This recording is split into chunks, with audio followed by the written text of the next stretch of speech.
구약 파노라마 벌써 20번째 시간이 됐습니다.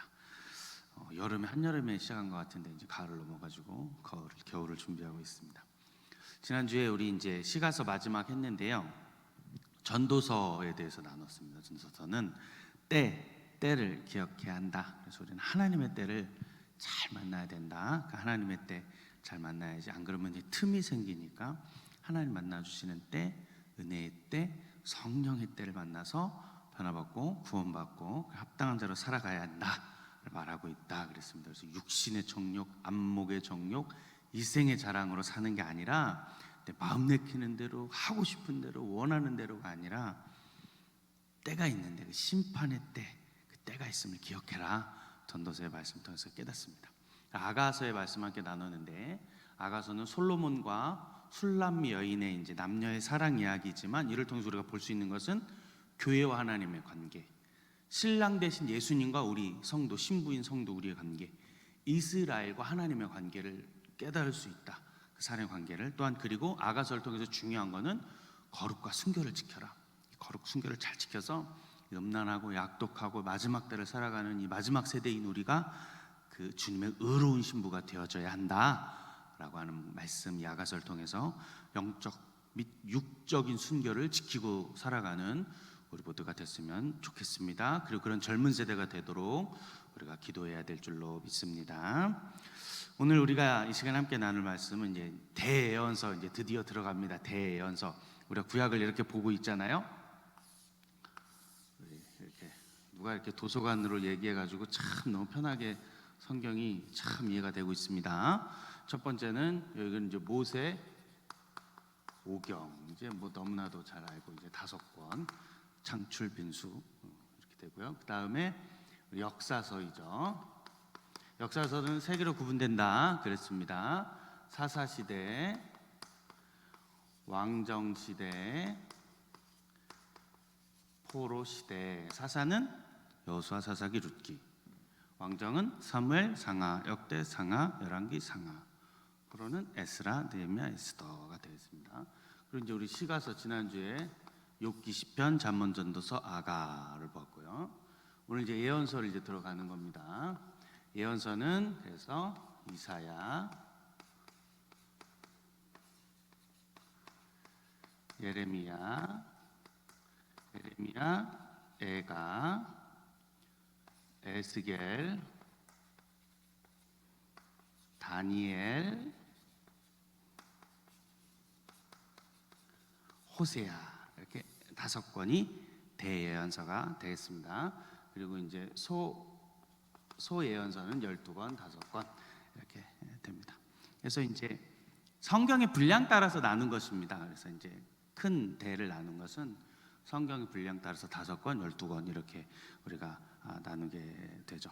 오늘 볼 이제 성경은 이사야인데요. 이사야는 66장으로 구성되어져 있거든요. 그래가지고 시편 다음으로는 가장 장수가 많죠. 그래가지고 사실은 우리가 성도들이 지레 겁을 먹거나 66장 이렇게 되어지는 성경이 이제 이사야서가 되는 것 같아요.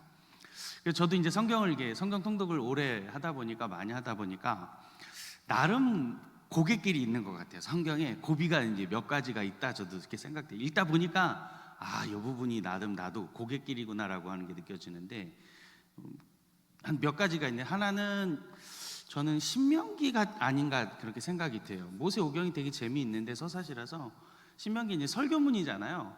그러다 보니까 조금 이렇게 고비가 되는 것 같고, 두 번째는 어디냐면 이제 역대 상하인 것 같아요.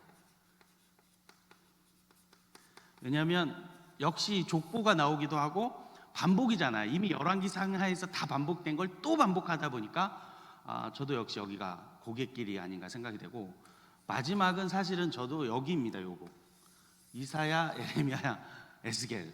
여기가 장수가 66장, 52장, 48장 이러거든요. 그러니까 구약의 사실은 마지막 고갯길이 되는 것 같아요. 쫙 올라가다가 한번 주춤하고 브레이크를 걸고 막 이제 다시 드라이브를 걸어야 올라가게 되는 이제 성경책인 것 같아요. 그래서 여기가 구약에서 마지막 고비. 요거 넘어가면 사실은 쑥 있게 되게 되거든요. 그래서 이제 그렇고, 성경의 장수로는 52장 뿐이지만 예레미야는 사실은 본문이 제일 긴 성경 중에 하나거든요. 절수로 하면. 그래가지고 여기가 가장 우리가 어렵게 느껴지는 본문인데 오늘 예언서를 우리 함께 이 시간에 좀 나눠보려고 해요. 그리고 오늘은 특별히 이제 이사야를 보게 될 텐데 이사야에 대해서 이사야가 누구인가, 또 이사야가 어떤 사람인가, 어떤 구조를 가지고 있는가 우리 몇 가지를 좀 살펴보고 싶습니다. 첫 번째는 이사야 그가 누구인가, 그죠? 그가 누구인지를 우리가 잘 알아봐야 돼요. 저도 이제 성경 파노라마 강의를 몇 가지 이제 보고 있는데요.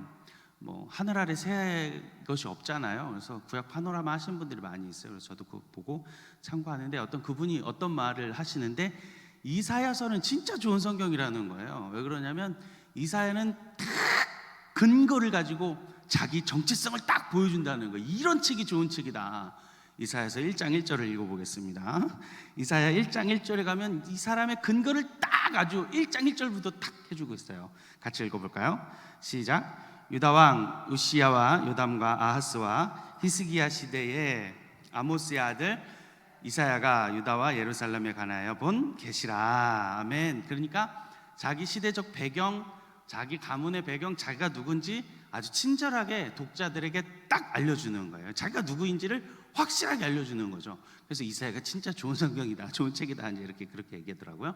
보니까 누구냐면 우시야와 요담과 아하스, 히스기야, 이제 이런 왕들을 나누고 있어요. 그래서 이 왕들은 우리가 열왕기에서 배웠는데 까먹으셨을까봐 우리 다시 한번 볼까요? 우리가 아싸 여호와를 찬양해요. 아운요 그의 스토리예요. 제가 만든 거니까 막 해도 됩니다. 아싸, 여호사밧, 아마샤. 잘 기억이 안 나셔도 또 들으시면 이제 또 기억이 날 거니까. 다음에 우시야, 요담,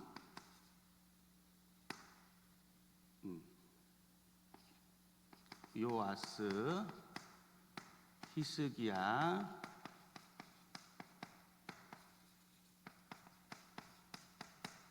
잘못됐습니다. 맞는데? 맞아.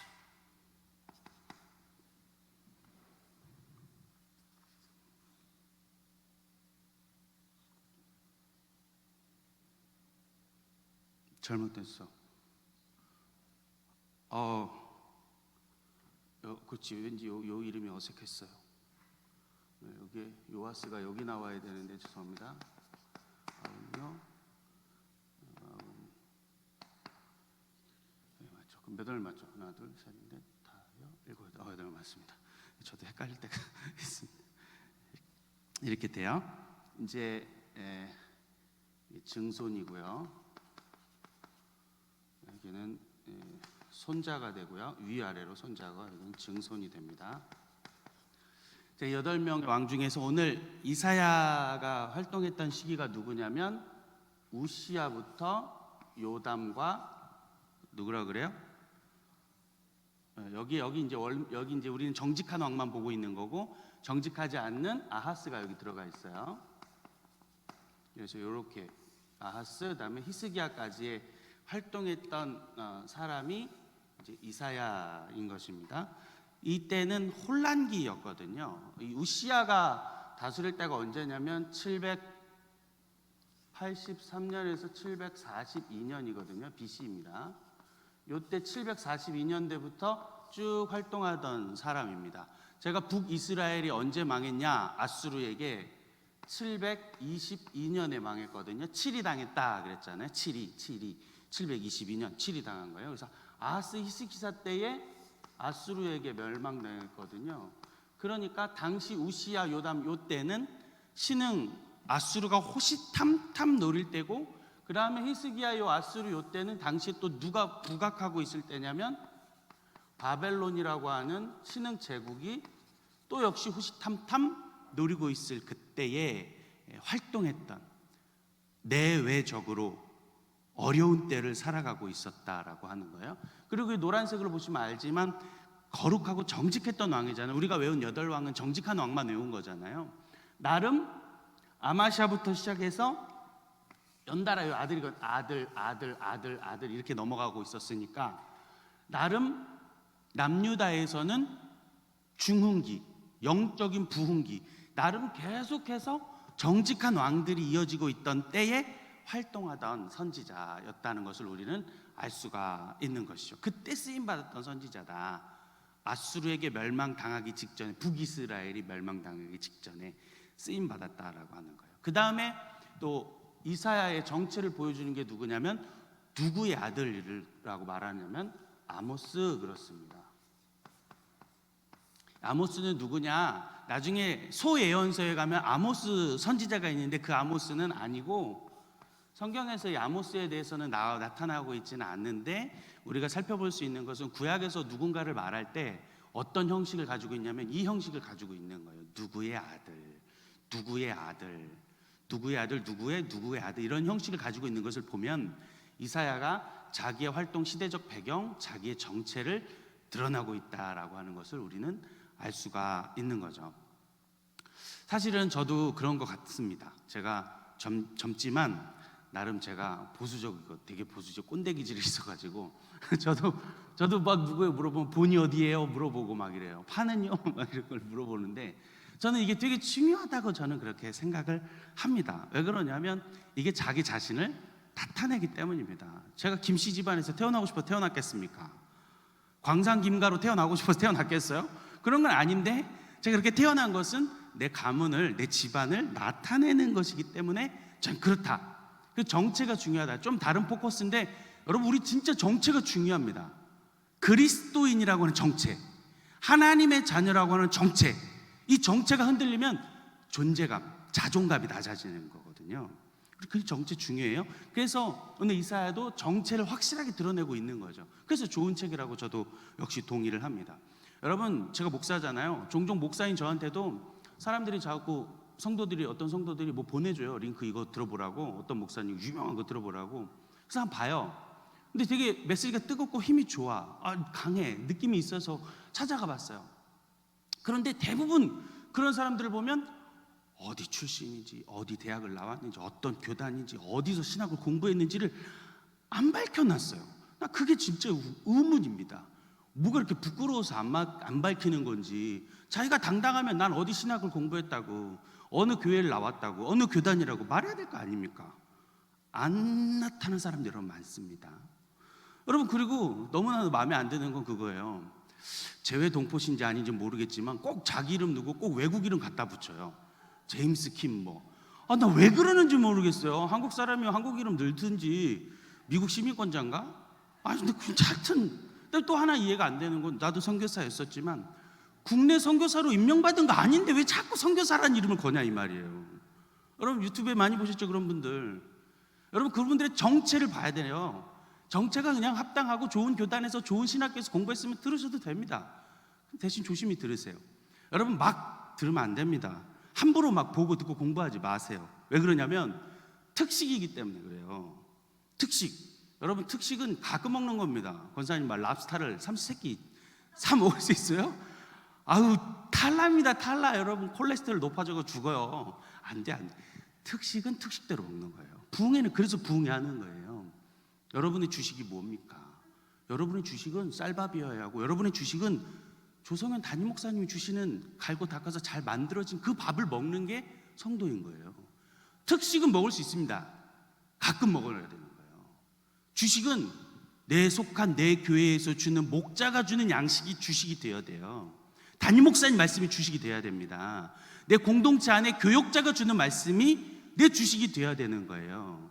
여러분, 조심히 들으시고 함부로 듣지 마시고 함부로 어디 찾아다니지 마시기를 바라요.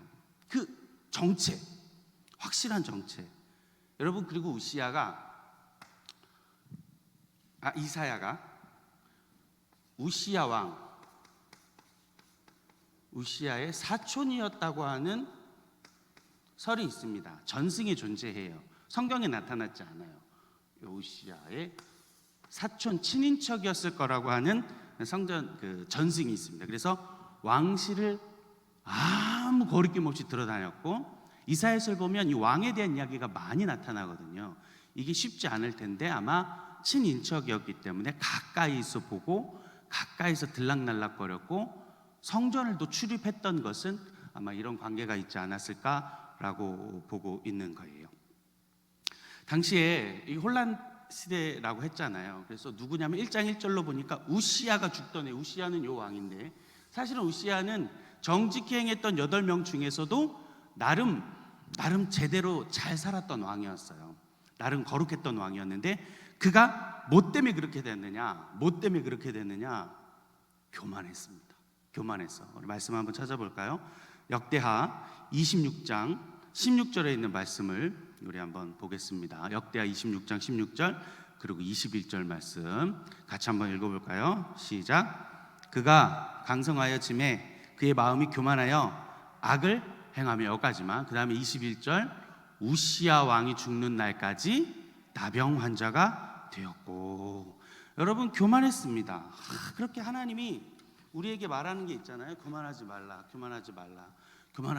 그러는데 결국 교만한 거예요. 하나님 그렇게 하지 말으라 그랬는데 향단을 들어서 분향하려고 하고 제사장이 말렸음에도 불구하고 내비둬 하면서 교만해서 하나님 앞에 그렇게 이마에 병이 탁 퍼지기 시작하니까 바로 쫓겨나는 거죠.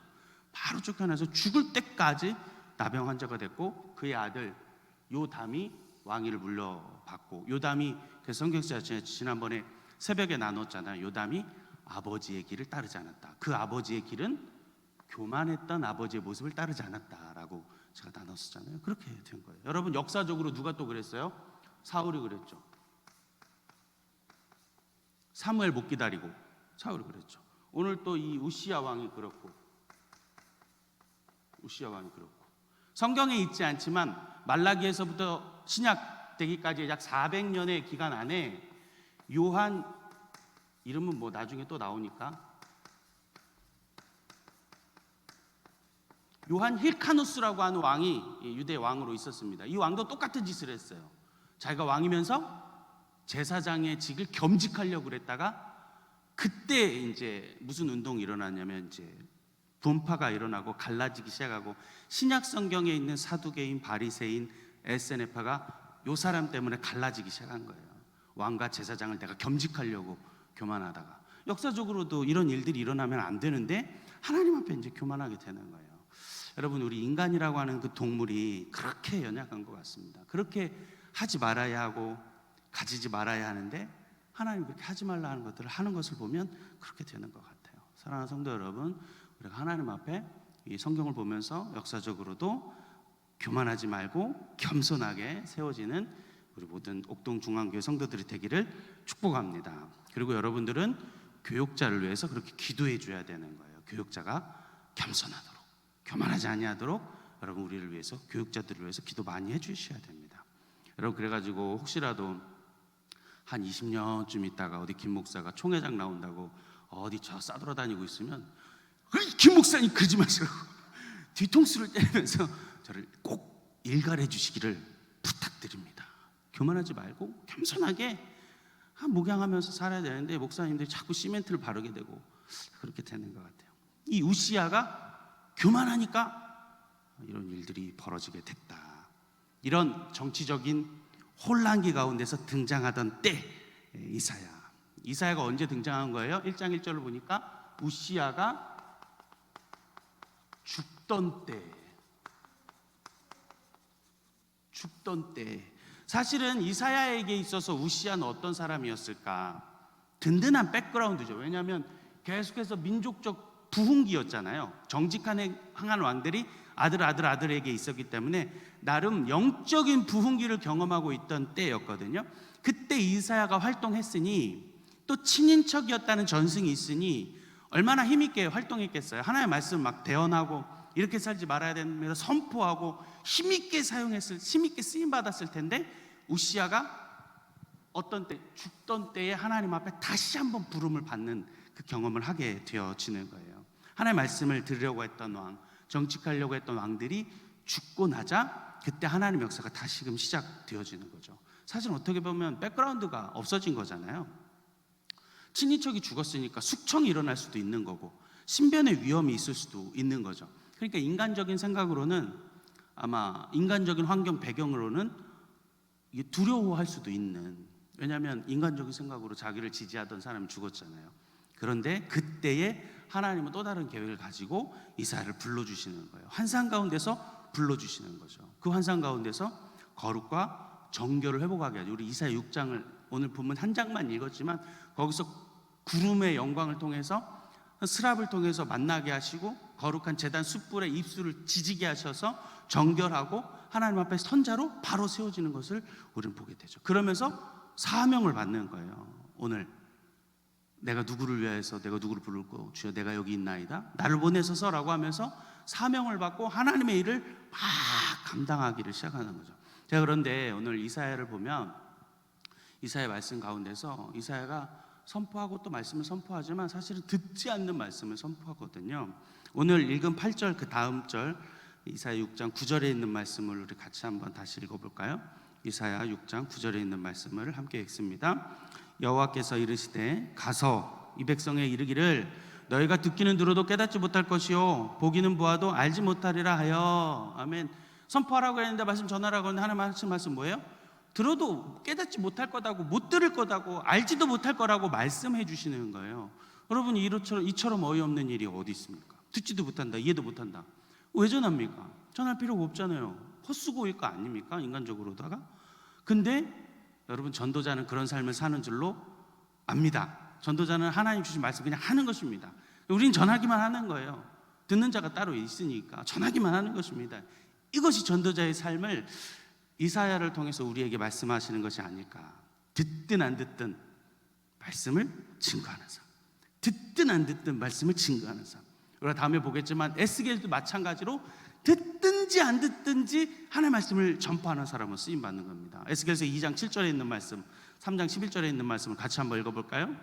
그들은 심히 패역한 자라 그들이 듣든지 아니 듣든지 넌 내 말을 고할지라. 3장 11절 사로잡힌 내 민족에게로 가서 그들이 듣든지 아니 듣든지 고하여 이르기를 주 여호와의 말씀이 이러하시다 하라. 듣든지 아니 듣든지. 여러분, 전도자의 삶은 그것이라고 생각을 하는 것입니다. 전도자는 듣든지 안 듣든지 전하는 거예요. 여러분, 복음 전해보세요. 듣든지 안 듣든지 전하잖아요. 예수 믿으세요 라고 하고 전하잖아요. 여러분, 그 영혼 붙들고 이거 어떡하냐, 내 말 안 듣고 간다 그러면서 막 애통하실 겁니까? 그럴 시간이 어디 있습니까? 빨리 그냥 전해야지. 노방전도는 그것을 위해서 목적이잖아요. 우리가 관계전도 하지 않는 이상 듣든지 안 듣든지 전하는 전도자의 삶인 거예요. 여러분들, 왜 이렇게 하나님 하실까요? 불러놓고 귀중한 일을 더 많이 하게 하시는데 하나님 왜 그렇게 이해도 못하고 듣기는 들어도 깨닫지 못하는 말씀을 하게 하시는 걸까요? 이사야를 통해서, 에스겔을 통해서, 수없이 많은 선지자들을 통해서 왜 그런 말씀을 하게 하시는가?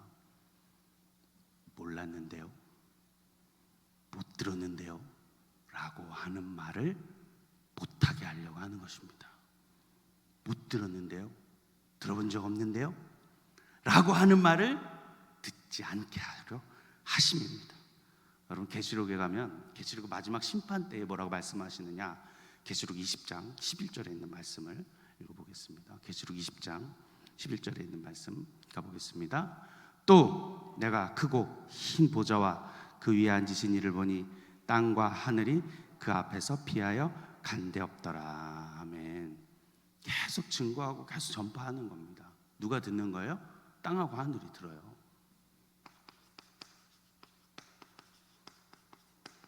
여러분, 땅하고 하늘은 없어지지 않죠. 역사를 다 알고 있습니다. 인간들이 한 만행을 다 아는 것이 땅과 하늘이에요. 이 땅과 하늘이 듣고 있습니다. 그를 불러내겠다고 말씀하는 거예요. 땅과 하늘이 피하여 간 데가 없어요. 우리 주님의 다시금 재림하셔서 심판하시는데 땅과 하늘도 피할 데가 없이 불러들인다는 거예요. 못 들었다 말할 수 없고 그 증거를 찾으시는 거예요. 찾으십니다. 신명기 4장 26절로 보니까 이렇게 기록되어져 있습니다. 내가 오늘 천지를 불러서 뭘 삼느냐? 신명기 4장 넘겨주세요. 천지를 불러서 뭘 삼아요? 증거를 삼는 거예요. 증거를 삼아. 신명기 30장에 가보니까 또 뭐라고 되어 있어요? 내가 오늘 땅과 하늘을 불러 증거를 삼게 하시는 거예요. 그러니까 전파하는 거예요. 그러니까 듣든지 안 듣든지 계속 전하고 또 전하는 것입니다. 왜? 누가 들으니까. 땅과 하늘을 불러서 증거 삼게 하려고 하시는 것입니다. 시편 50장 1절로 또 이렇게 기록되어져 있습니다. 전능하시니 여호와 하나님께서 말씀하사 해 돋는 데서부터 지는 데까지 세상을 부르셨다. 천지를 다 불러내시는. 여러분, 창조과학회에서는 약 한 1만 년으로 보고 있고요, 지구의 나이를. 근데 이제 과학에서는 뭐 수십에서 뭐 수억까지 보고 있어요. 이걸 뭐 우리의 견해이지만 어쨌든 과학적 증거는 이쪽에 가 있기도 해요. 창조과학에서 할 때 1만 년 안에 보고 있긴 한데, 어쨌든 땅과 하늘은 다 알고 있고 다 보고 있고 그 증거가 되어져서 마지막 때에 불러주신다. 그래서 못 들었는데요, 들어본 적 없습니다라고 말할 수 없다 그러는 거예요. 여기 신약의 로마서에 사도 바울이 기록해 놨습니다. 1장 29절에 이렇게 한번 볼까요? 로마서 1장 19절 20절에 이는, 다 같이 읽어보겠습니다. 이는 하나님을 알만한 것이 그들 속에 보임이라. 하나님께서 그들에게 보이셨느니라.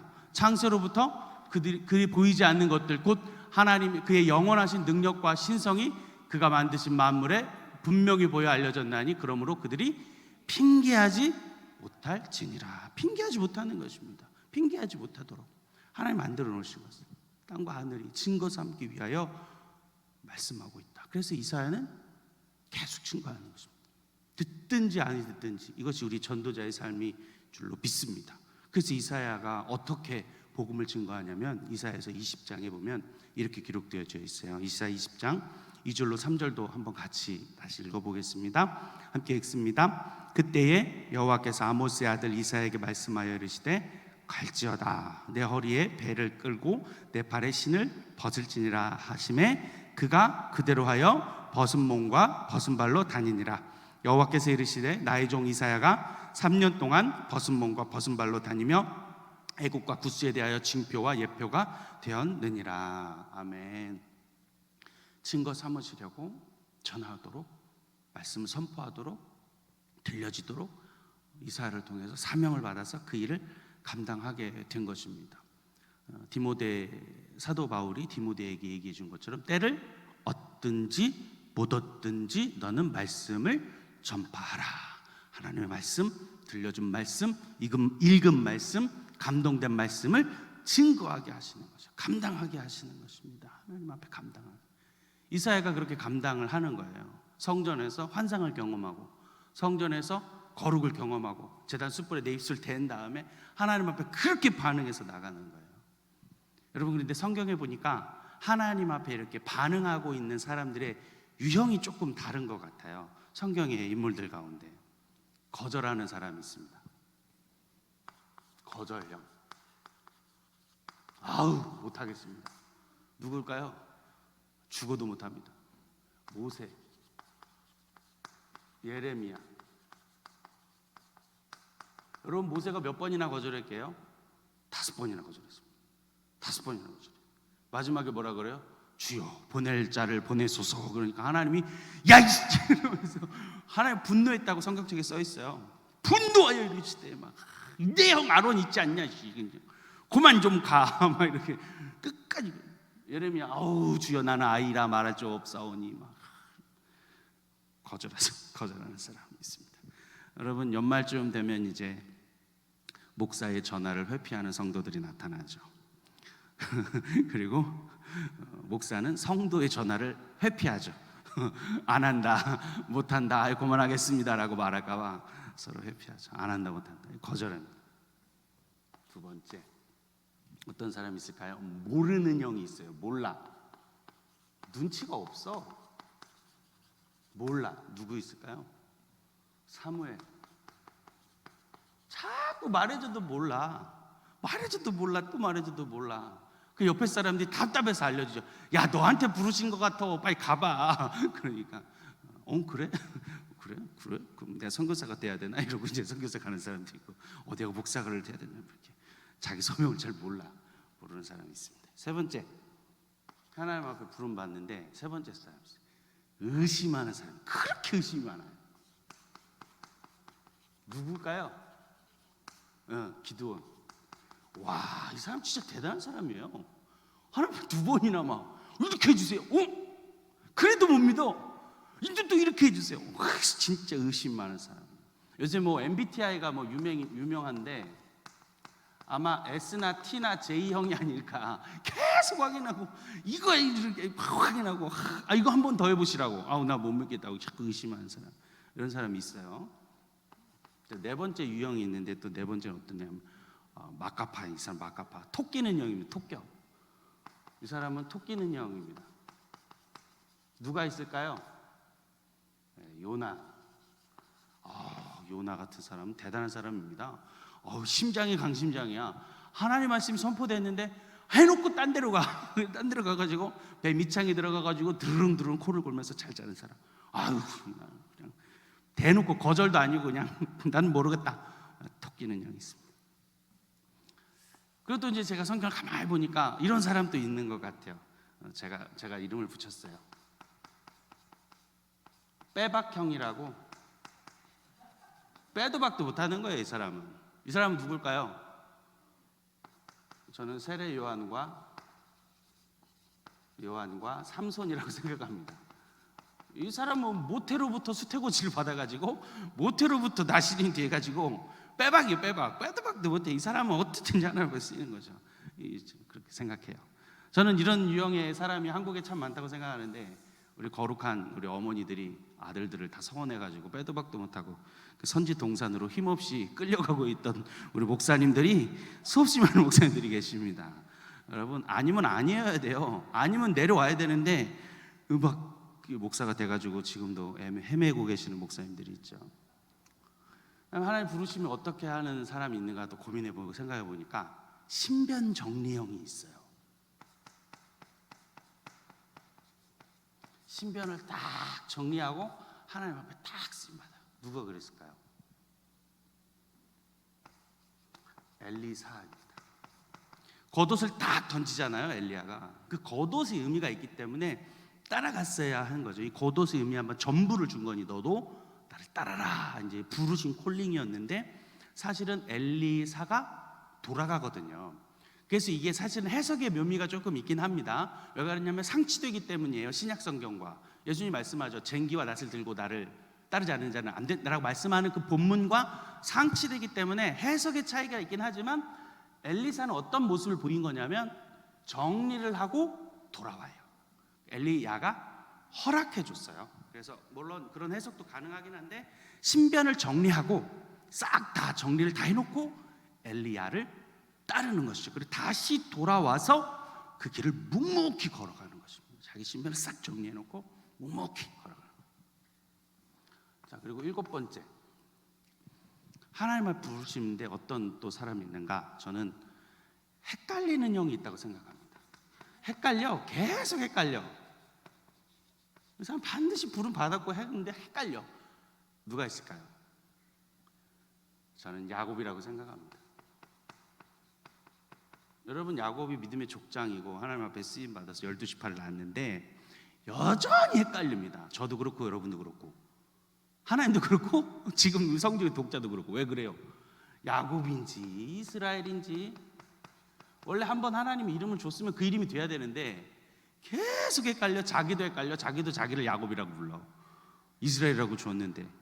여전히 믿음의 족장이지만 여전히 그런 모습 때문에 부정적 이미지를 가지고 있는 야곱이 아닐까라고 저는 생각합니다.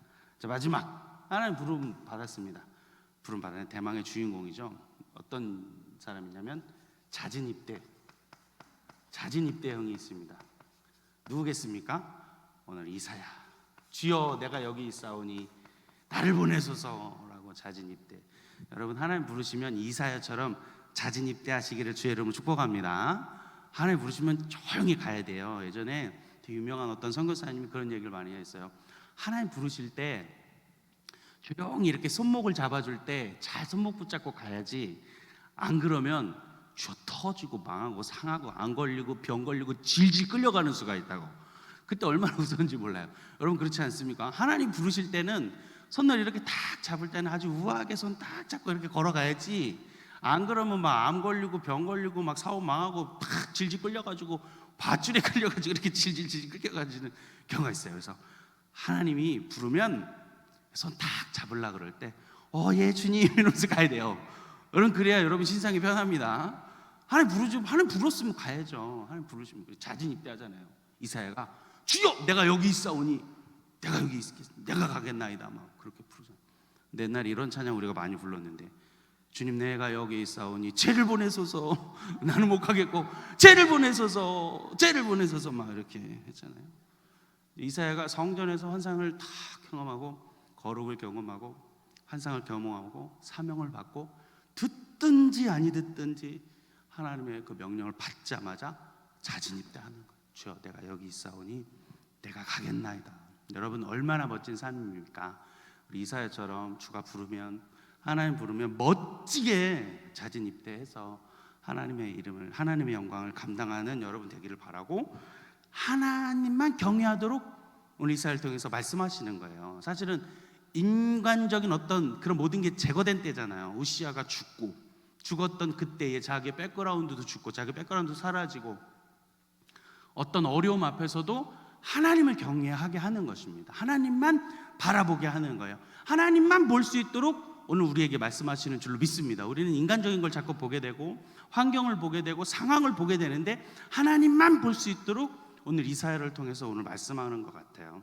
그리고 저도 참 많이 은혜를 받았습니다. 저 오늘 성경 공부 준비하면서 사실 저도 목사잖아요. 언젠가는 저도 담임 목사가 될 건데 가만히 보니까 목사들도 다 인맥, 줄, 돈으로 이렇게 다 가더라고요. 하나님 안 보고 뭐 다 그런 건 아닌데 어디 담임 목사 됐다 그러면 누구누구 아들 목사더라 몇 대 목사더라 막 이런 게 막 있어요. 저는 목사 아들도 아니고 장로 아들도 아니고 저는 아무것도 없는 목사거든요. 그래서 기도하는 것입니다. 하나님 이름 하나 없는 나를 통해서 이름 있는 자를 부끄럽게 하실 때가 있겠구나. 할렐루야. 하나님의 영광을 내가 나타내리라 이러면서 기도하고 있습니다. 이사야가 아무것도 없었는데 그런 모든 인격적인 상황이 없어졌을 때 하나님의 거룩을 경험하고 하나님의 사명을 붙들고 나아가니까 하나님 이렇게 쓰는 것을 보게 되는 것처럼 우리가 하나님만 바라보고 자진입대해서 하나님의 사명을 감당할 수 있는 우리가 됐으면 좋겠습니다.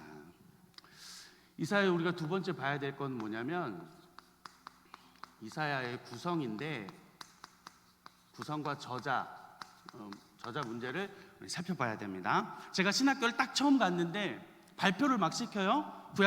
구약 개론을 듣고 있는데 막 발표를 시켜요. 그런 발표를 막 듣고 있는데 이사야서가 66장까지 있잖아요.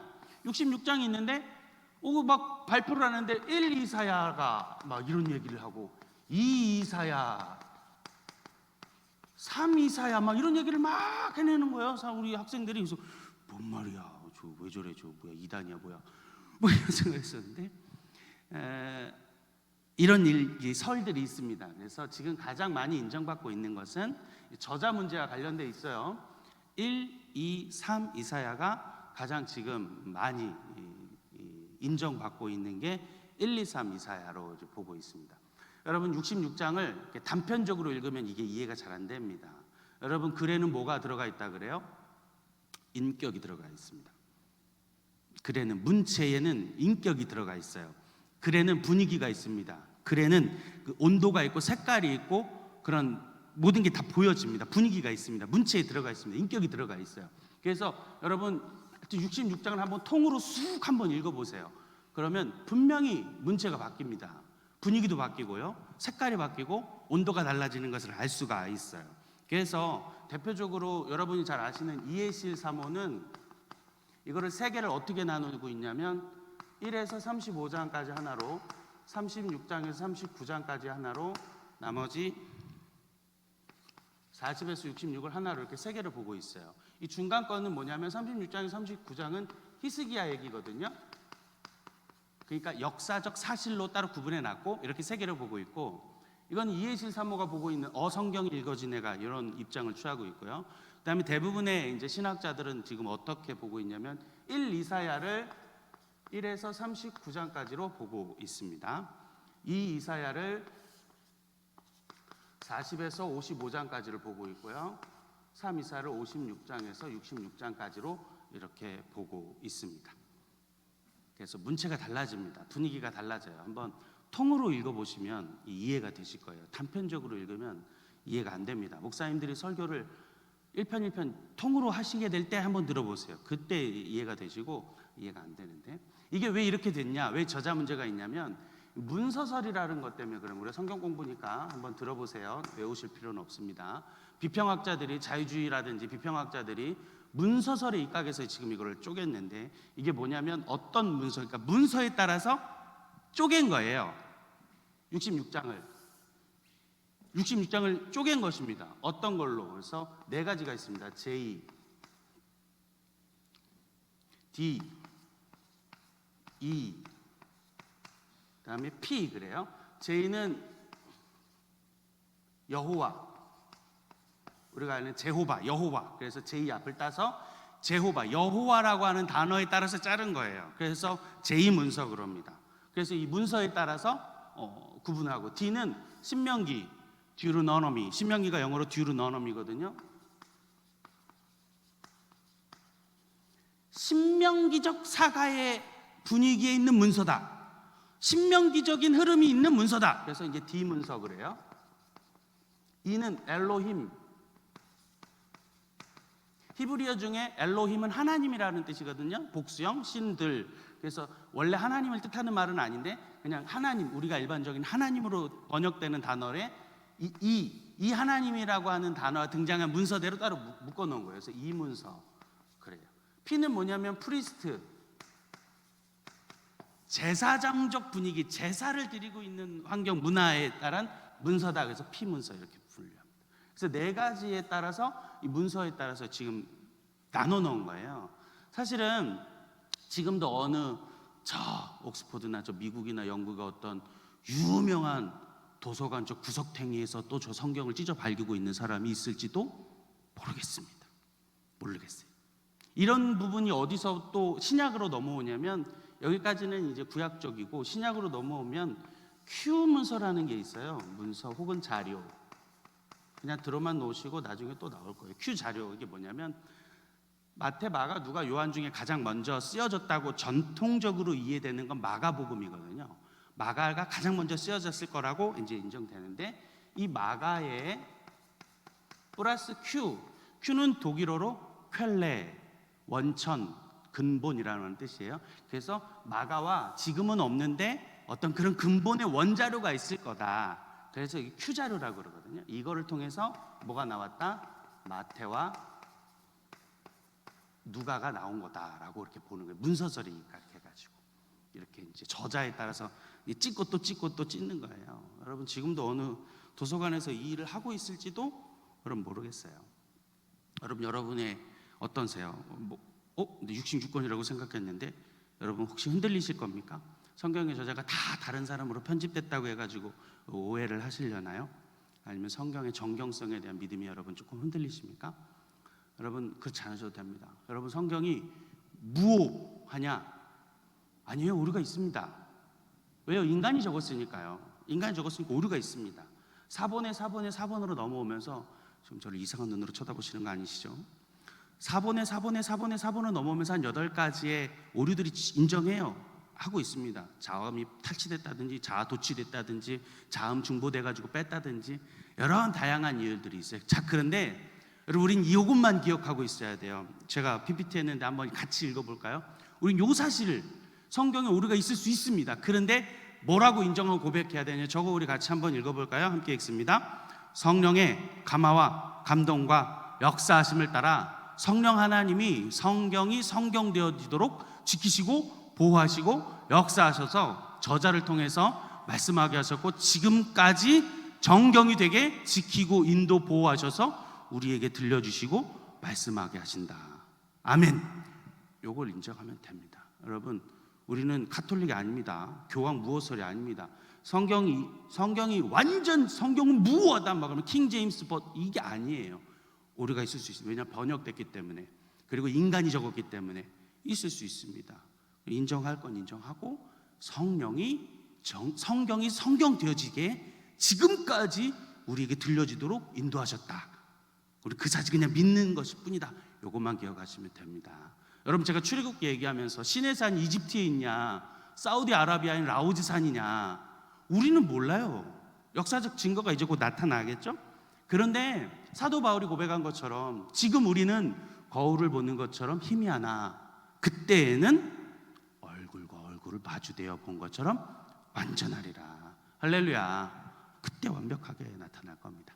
그 사실만 알고 계시고, 이런 저자에 대한 이야기들이 있다. 이사야 66권을 이렇게 분위기가 바뀌어지고 있다라고 우리가 보시면 될 것 같습니다.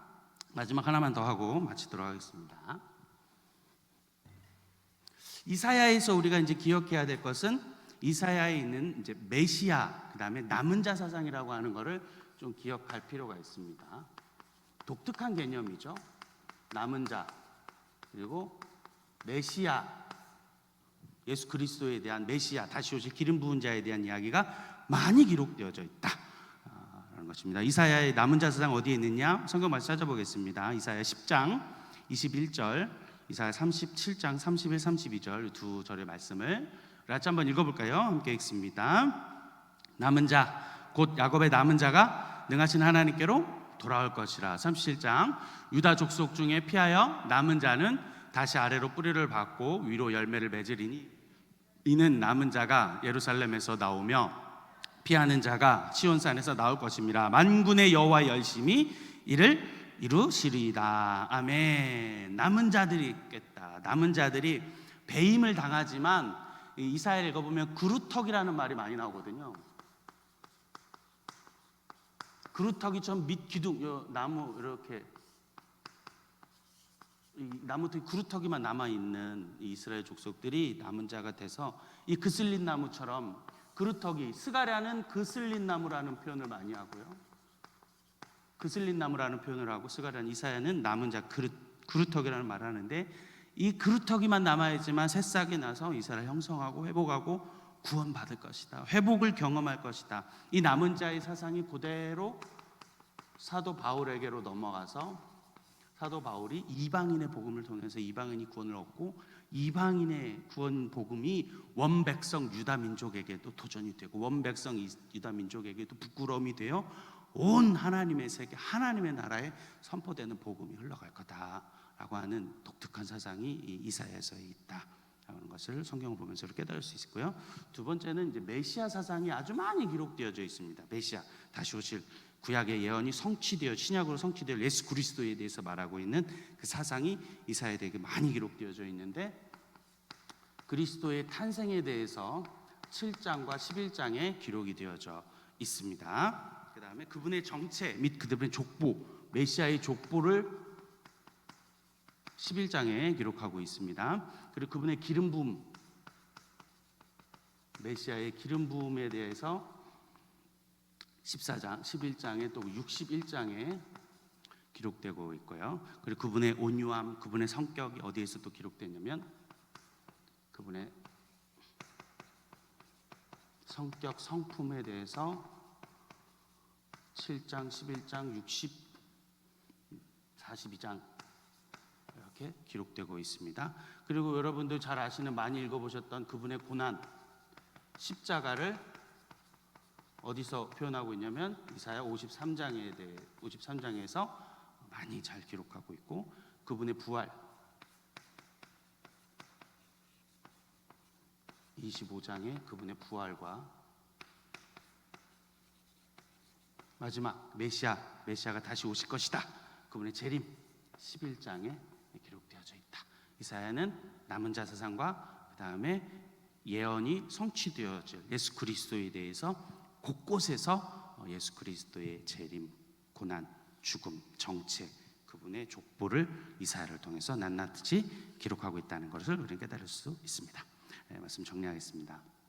오늘 이사야 예언서 중에서 첫 번째 대예언서 이사야를 살펴보았는데요. 이사야는 민족적인 그 혼란, 어려움 앞에 있었어요. 혹시 이제 나중에 어차피 예언서를 하게 될 거니까 다시 지도를 통해서 좀 세계 정서를 한번 알 필요가 있어요. 왜냐하면 다니엘 할 때 다시 해야 되고, 여러분 다니엘을 읽을 때 되게 헷갈리셨을 것인데 한번 꼭 이 역사적인 상황을 들어놓고 나야 이해가 좀 되실 거예요. 그래서 어려운 혼란적인 상황, 제국의 열강들의 막 내외적으로 어려움 앞에 있을 때 부름받은 선지자였다. 성전에서 환상과 거룩을 경험하고 자진하여 자진하여 입대하여 쓰여졌다. 그래서 때를 얻든지 못 얻든지 듣든지 아니 듣든지 하나님이 증거로 삼으시기 위해서 전도자는 그러니까 증거해야 되는 거예요. 핑계대지 못하게 하기 위해서 우리는 계속해서 말씀을 증거하고 대언하고 삶으로 말로 모습을 통해서 복음을 증거하고 전하는 자가 돼야 된다라고 우리 오늘 이사야를 통해서 깨달을 수 있어야 합니다.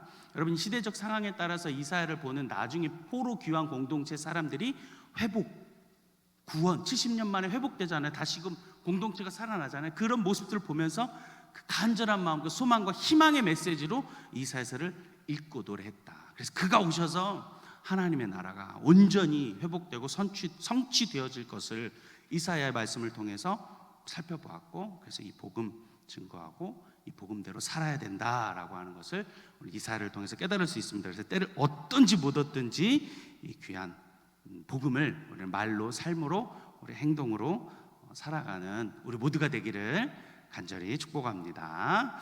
같이 기도하겠습니다.